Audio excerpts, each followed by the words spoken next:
იმერეთში საზოგადოებრივი ტრანსპორტი განახლდება. იმერეთის 8 მუნიციპალიტეტს 24 ახალი ავტობუსი, ხოლო 5 მუნიციპალიტეტს 12 ახალი მიკროავტობუსი ეყოლება.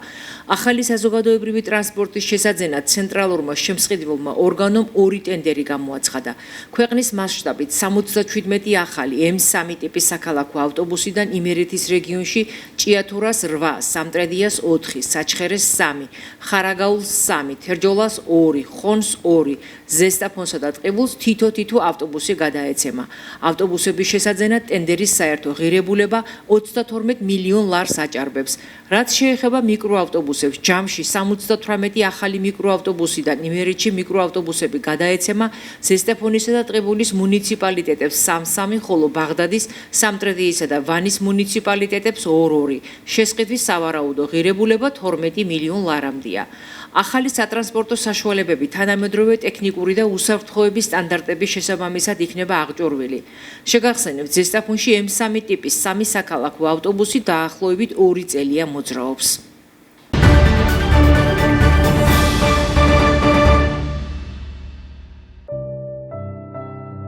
სერიოზული ფანი ვარ, მიყვარს საჭე, ეს არის ჩემი პროფესია, არ არის ეს ჩემი, ეს არის ჩემი ყველაფერი. ვიღვიძებ და მიხარია ის, რომ მე ვარ ავტობუსის მძღოლი და მე შემიძლია რომ მოვემსახურო ჩემ მამას ზესტაფონლებს. ამჟამად გადავწყვიტე ის, რომ მე ზესტაფონში ჩამოსულიყავი და ჩემთვის არის როგორი ქალაქი ზესტაფონიც, აი ბედნიერების ქალაქი, ასე ასოცირდება.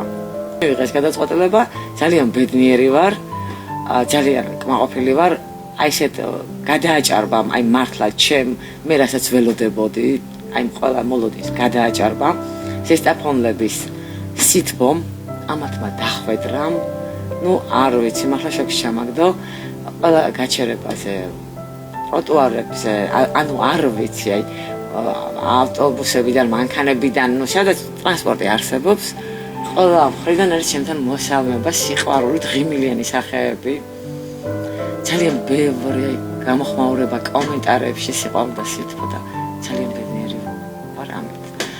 ანუ მეც ვცდილობ აი სიყვარული და სითბო რაც მათ გაგროვებული, რომ ამათ გადავცე და ისინიც ერთმანეთს ვავსებთ.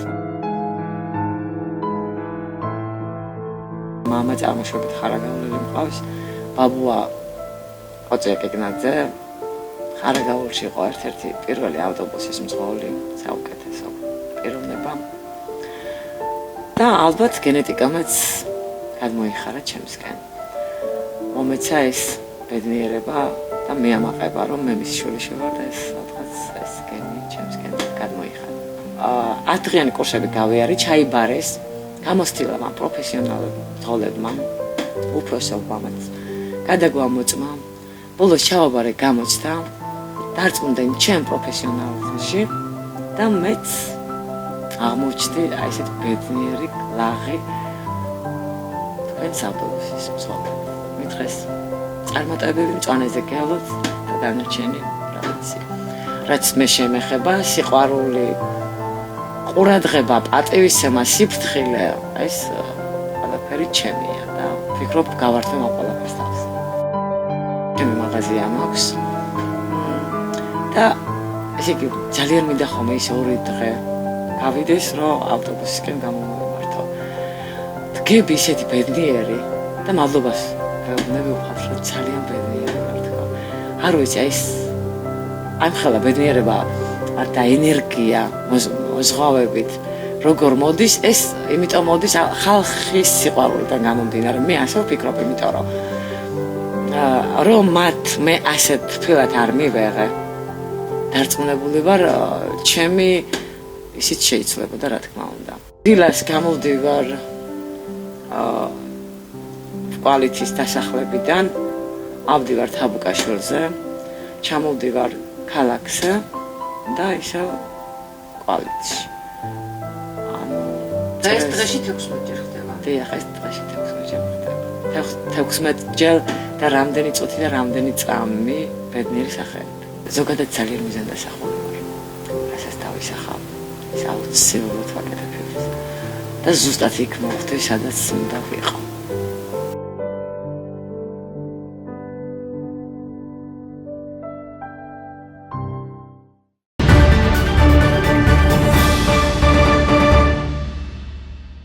მიმდინარე წლის მეორე კვარტალში საქართველოში უმუშევრობის დონე წინა წლის შესაბამის პერიოდთან შედარებით 0.5% პუნქტით შემცირდა და 13.8% შეადგინა. ამის შესახებ ინფორმაცია სტატისტიკის ეროვნული სამსახური აღწელებს. მათი ცნობით 2026 წლის მეორე კვარტალში სამუშაო ძალის მონაწილეობის დონე წინა წლის შესაბამის პერიოდთან შედარებით 0.8%-ით შემცირდა და 53.8%-ით განისაზღვრა, ხოლო დასაქმების დონე 0.4%-ით შემცირდა და 46% შეადგინა.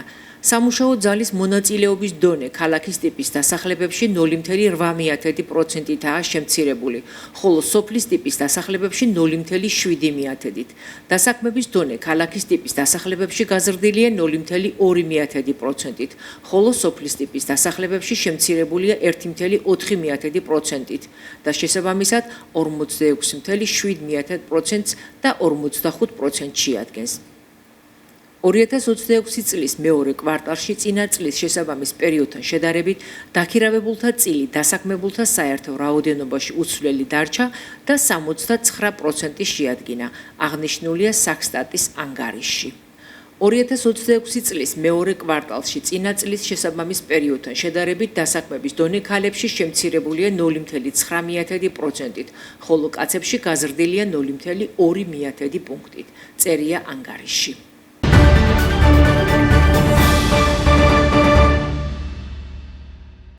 ზესტაფონში წაბლნარში სოკოვანი დაავადების წაბლის ქერქის კიბოს მიერ დაზიანებული კორომების მდგომარეობის მონიტორინგი მიმდინარეობს.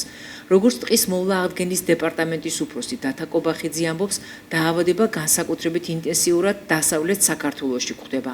ეროვნული სატყეო სააგენტოს ინიციატივით სანიტარულ ჭრებთან ერთად დაავადების წინააღმდეგ ბიოლოგიური ბრძოლის მეთოდის გამოცდა სოფელ ბოსლევში სატყეო პათოლოგიური კვლევების საფუძველზე ეროვნული და საერთაშორისო ექსპერტების ჩართულობით განხორციელდა.